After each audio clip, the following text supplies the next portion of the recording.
Que botou a história tá andando rápido demais. Certamente tá andando rápido demais e não tá muito simpática, não. Mas eu acho que a situação do Brasil, pelo menos, melhorou um pouco. Apesar de a gente estar vendo uma aproximação entre Centrão e Bolsonaro, que me parece extremamente preocupante. Extremamente preocupante. Foi quem te viu hoje, vamos entrar aqui?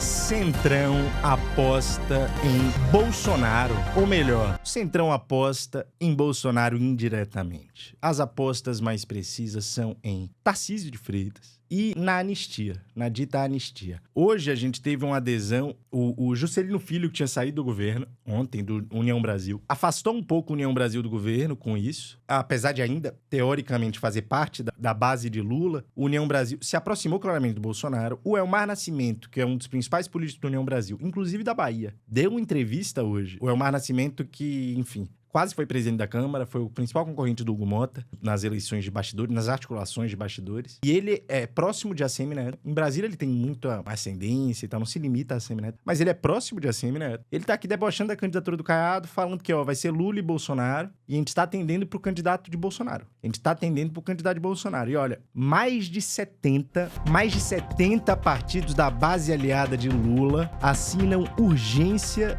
da anistia do 8 de janeiro. Pauta da oposição conquistou mais de 200 assinaturas, entre elas integrantes do União Brasil, PSD, Republicano e PP, que são partidos com cargos no primeiro escalão do governo. A lista do total chegou a 230 e pouco, 233. A chance da anistia parar no plenário é alta. A gente já tem aqui, o Metrópolis publica hoje, o Igor Gadelha do Metrópolis, que é um cara, enfim, cara de bastidores de Brasília. 70 deputados, eu falei o quê? 70 senadores, enfim, não sei o que eu falei, mas 70 deputados da base do governo, né, assinaram, e as lideranças petistas admitem nos bastidores sofrerão uma primeira derrota na casa com o projeto da anistia aos condenados pelo 8 de janeiro. Com a oposição anunciando ter mais de 200 assinaturas, caciques do PT reconhecem que bolsonaristas conseguirão as 257 assinaturas mínimas para o requerimento de urgência que levará o projeto direto a plenário. A adesão conta, né? Já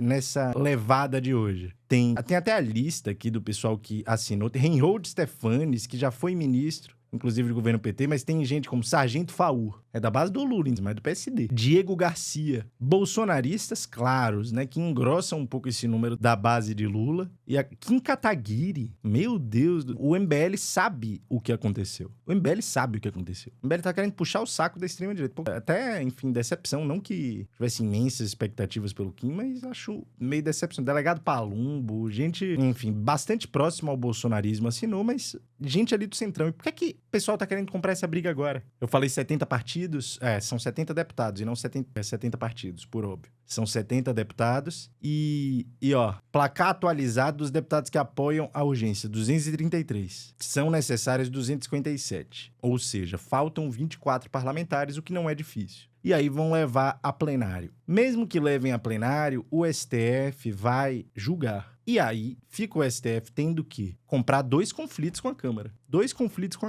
E a busca por conta das emendas. E agora? E o Elmar Nascimento, quando ele vai falar aqui do Tarcísio, já vou botar a entrevista dele, ele tá falando como um cara que tem muita ascendência na galera que enfim, ajuda ali na articulação do orçamento. Se vocês forem dar uma olhada na Operação Overclean, que investigou pessoal ligadamente, você teve um parente do Elmar Nascimento que jogou dinheiro pela janela numa das cenas mais simbólicas desse processo aqui, ó. Primo de Elmar Nascimento foi preso na Overclean e deixa eu ver quanto dinheiro ele jogou. Mas era uma quantidade considerável. Acho que era 200 mil. 200 mil que ele jogou pela janela. Aqui, mais de 200 mil pela janela. Vereador do União Brasil. União Brasil muito envolvido nesse processo. Eu não sei se foi o do Porto Trapiche. Não tenho certeza. Porto Trapiche é aqui em Salvador, pra quem não sabe. Mas não sei se foi realmente o do Porto Trapiche. Mas vamos ver a entrevista do Elmar para se ligar no que é essa aproximação entre Bolsonaro e o Centrão, que eu tava falando aqui. Vou colocar aqui na tela pros senhores e a gente dá uma olhada na... Não conheço esse caso do Porto Trapiche, caríssimo Braulio Bonfim, Mas aí, enfim, eu sei que é aqui em Salvador. Basicamente, ele falou que a eleição do ano que vem, na leitura dele, vai ser Lula e Bolsonaro, de que a direita tem que escolher entre Lula e Bolsonaro, claramente com um papo de que, enfim, prefiro o Bolsonaro. Essa é uma interpretação minha, mas não é muito sutil a visão dele, né? Ele não esconde tão bem assim, nem tá afim de esconder. Matéria do À Tarde, viu, gente? Matéria do Jornal À Tarde. Vamos lá? Elmar Nascimento aposta em nova polarização entre Lula e Bolsonaro. União Opa, Brasil tem tô na Ronaldo frente, mas já Caiado saiu. como pré-candidato ao Planalto. Não sei nem como é que eu consigo exemplificar pra vocês a importância do Elmar em Brasília. Ele era o candidato do Kassab à presidência da Câmara. Bom exemplo da importância de Elmar Nascimento em Brasília. Ele era o candidato de Gilberto Kassab, simplesmente. O maior articulador político do Brasil queria que ele fosse o presidente da Câmara por um bom tempo e se irritou quando ele não foi presidente da Câmara. Elmar Nascimento aposta em nova polarização entre Lula e Bolsonaro. União Brasil tem Ronaldo Caiado como pré-candidato ao Planalto. Ficou legal assim, né? Fechar. Muito boa tarde da noite, Bruno Santos. O deputado federal Oi, Elmar Nascimento, União Brasil, afirmou, em entrevista divulgada nesta quarta-feira, 9, apostar em uma nova polarização entre o presidente Luiz Inácio Lula da Silva, PT, e o ex-presidente Jair Bolsonaro, PL, É uma inelegível aposta até o razoável. momento, nas eleições de 2026. Segundo o baiano, apesar de Ronaldo Caiado, governador de Goiás e seu correligionário, ter colocado seu nome na pré-disputa, o cenário aponta um novo embate acirrado entre os dois atores políticos que protagonizaram a última eleição presidencial. Só meter um contexto aqui pra vocês terem ideia do tamanho dessa declaração. O seu Elmar Nascimento tá falando isso numa semana em que a Semineto, que não é um sujeito muito receptível a críticas. Muito obrigado pelo superchat, Bruno Santos. Muito boa tarde da noite, Pedro Garcia. Oi, Bolsonaro não. A Semineto, que é um cara que, enfim, tem um ego um pouco grande, é conhecido por isso. Nessa semana ele passou um constrangimento muito grande, porque é uma comentarista importante da Globo News. Falou ali que, enfim, ele é um nome regional e que a candidatura de Caiado não tem força nenhuma e tal. Isso repercutiu na Bahia. Esse vídeo repercutiu dela falando que a Semineto é um nome que, enfim, não tem expressão nacional nenhuma. Quem é a Semineto na fila do pão? E aqui na Bahia, onde a Semineto tem uma importância muito evidente, isso pegou mal. E mesmo assim, o Elmar dá esse tipo de declaração. É quase como dizer, a jornalista estava um pouco certa. Sem Bolsonaro no páreo, Elmar acredita que a tendência é de que um candidato apoiado por ele assuma o Valeu pelo superchat, Bruno Santos. Vou pedir o iFood, sim. posto contra o petista. Eu vejo um Brasil polarizado entre Ou o presidente seja, ele não quer apoiar o PT e vai apoiar o candidato de Bolsonaro. presidente Lula e o ex-presidente Bolsonaro, ou um candidato dele. Eu não vejo, em 2026, possibilidade de fugirmos dessa polarização. O Caiado aposta numa coisa diferente. Se ele conseguir, vou me render e dizer que eu estava errado, afirmou ao jornal O Globo. Elmar Nascimento ainda disse que o governador de São Paulo, Tarcísio de Aí, ó. Freitas, republicanos, é uma opção para representar a direita Olha no aí o que ele pleito. falou do Tarcísio. Com Tarcísio, vai todo mundo. É uma escolha pelo pragmatismo. Vai ao mercado financeiro. Vão os 7 governadores da direita. Mas o Tarcísio só vai se candidatar à presidência se for convocado pelo Bolsonaro. Aí vai todo mundo. Falando dos partidos de centro, defendeu. Ouviram, né? Reflita um segundo sobre o que você está falando. Porque se você fizer isso, eu tenho certeza que você vai mudar de opinião sozinho. Olha, Elmar Nascimento, como é que o Tarcísio é o nome pragmático nessa brincadeira? E afinal, será que o Centrão merece receber o apelido de centro? Como ele bota aí nesse fim. O Tarcísio, isso aqui mostra como é impressionante que a direita consegue se relacionar com o sistema. Eu acho assim que o sistema do Brasil tende à direita, o sistema fica bastante claro na relação com o Bolsonaro. Assim. Lula não conseguiu sequer tirar de um dos comandos mais importantes do Exército um dos indiciados pelo golpe. O general Estevão Teófilo. Lula não consegue fazer nada da agenda que se considera um pouco mais radical. Teve que botar o Múcio na defesa. Ainda mais que eu acho que foi um erro do Lula. Mas, enfim, botou porque sabia que não tinha espaço pra fazer coisa muito diferente, né? Acho até que ele poderia ter buscado esse espaço, poderia ter construído isso, mas o Lula não tá muito afim dessa. O que a gente pode esperar daí? Eu acho que primeiro tem esse comentário, né, de que a direita tem mais facilidade de se adequar ao sistema, claramente.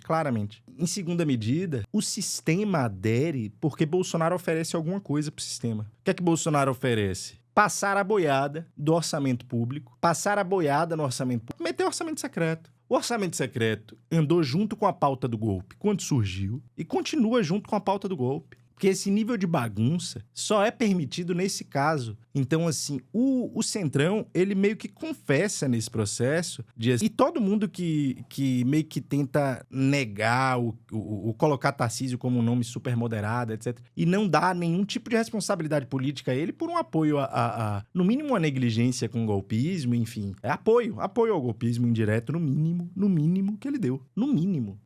E continua dando. Ele sabe que Bolsonaro tentou dar um golpe. Ele estava na reunião em julho de 2022. Como é que esse cara pode ser um nome moderado? É muito simples, muito simples. Não se quer um nome de esquerda. E se Bolsonaro lidera a direita, então todo mundo tem que pedir bênção pra ele. Todo mundo pedir bênção pra ele. Mas pra essa gente o papo de democracia e golpe é besteira, importa zero. Pois é, Braulio Bonfim. Pois é. Eu acredito até que eles vão se dar um pouco mal por isso. Eu acho que o custo... O brasileiro não apoia golpe. O brasileiro acha que Bolsonaro não tentou dar um golpe. E as notícias surgiram, já fizeram um pouco mal a Bolsonaro. Então, eu imagino que, olha, a direita tá até exagerando um pouco a perspectiva dela de colar em Bolsonaro e sair bem. Mas o Tarcísio participou da negociação do orçamento secreto. O Tarcísio participou. O Paulo Guedes até tentou segurar um pouco mais a linha de emenda ali do orçamento. O Tarcísio participou. E não leva a fama de responsável por isso. É muito fácil se vender como democrata na direita brasileira. Basta comer com garfo e faca.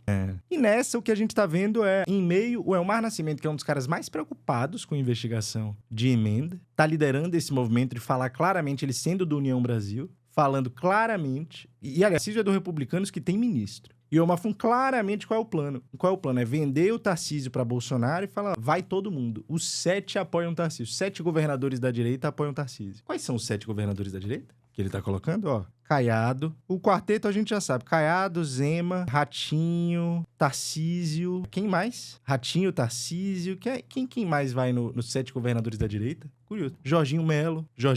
Tem mais, não? Tem mais governador da direita, gente. Jorginho Melo, tem aqui no Sudeste, Espírito Santo é do PSB, Cláudio Castro. É isso, eu tô achando que essa lista, a gente já chegou em 6 aqui, ó. 1, 2, 3, 4, 5, 6. Já chegou em Cláudio Castro. De onde é que ele tirou que tem 7 governadores da direita? Onde é que ele tirou que tem 7? E tem lá os caras do Amazonas e tal. Na região norte tem mais de um. Isso aqui é provavelmente alguma visão de enfim. E o do Santa Catarina tem o do Paraná. O Paraná já contou. O Paraná, Centro-Oeste tem Goiás, tem Mato Grosso, enfim, tem gente lá. Eu acho que ele só tá considerando Centro-Sul, porque tem mais de 7 governadores da direita.